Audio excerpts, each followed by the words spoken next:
SmartThings Edge is a new architecture for hub-connected devices that uses device drivers that execute locally on your SmartThings hub. In this tutorial, we will learn how to create a SmartThings Edge driver for a custom LAN device using the ESP8266 development platform. Let's get started. There are a few prerequisites. You will need a GitHub account, a Samsung account, a supported hub with firmware version of at least 38, and the development board already flashed with Node MCU. You can find a full list of the prerequisites and preparation instructions in the written guide accompanying this video. I have everything already prepared. On my workstation, I have cloned the driver samples, and I have flashed my board with Node MCU. I'm going to open the driver package in my code editor and give you a brief overview of the package structure. For the LAN driver example, we have included two folders. The app folder contains the code that will run on the ESP8266. The driver folder contains the code for the Edge driver. Let's take a look at config.yaml. Here we define the name of our package, the package key. These should be unique to your SmartThings account. We also include the permissions for our driver. The source folder contains the brains of the driver. A server for interacting with ESP8266 locally on the network,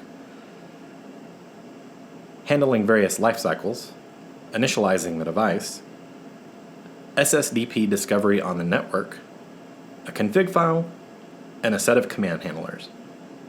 The profiles folder contains the profiles for our device. In the profile, we specify the capabilities and preferences for our device. Let's head back over to the command line and run our first command.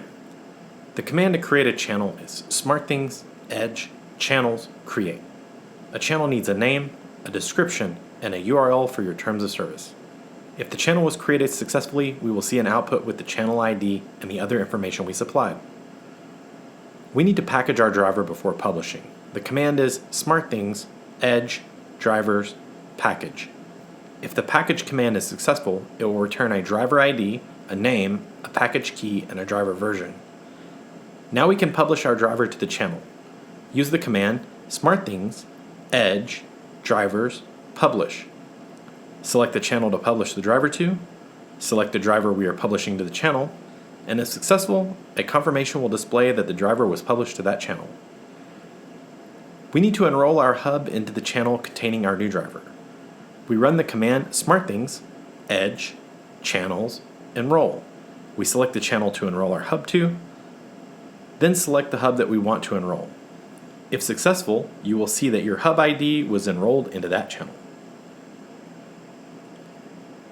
With our hub enrolled, we can install the driver using the command SmartThings Edge drivers install.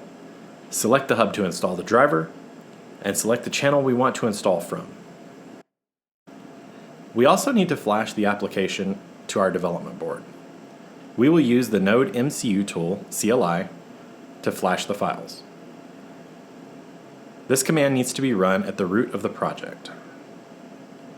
Once we have pushed the files over, we can reset the device. You should now have a new wireless network available called Lightbulb ESP8266. Join that wireless network on your phone and go to 192.168.4.1. Enter the SSID and password of your own wireless access point. I suggest creating an SSID for your IoT devices with a simple name and password. With our driver installed and our LAN device connected to our wireless network, we can begin the pairing process. I have two windows open on my local machine. On one, I am running the logcat command from the SmartThings CLI. On the other, I am running the screen command and viewing the logging from the ESP8266 directly. If you see the logging, you're good to go for pairing the device. In the SmartThings app, we will add a device using the Scan Nearby option. The device will automatically be discovered on the network and added to our hub. We will have the option to rename the device before moving on. And now that we have paired the device, we can browse to the Unassigned Devices page and find it. If everything went well, we should now be able to control our RGB light using the SmartThings app. With SmartThings Edge, you can quickly create locally controlled LAN devices using a wide variety of off-the-shelf or custom hardware. Head on over to the SmartThings community and learn more about SmartThings Edge or share what you've created with the community. Thank you.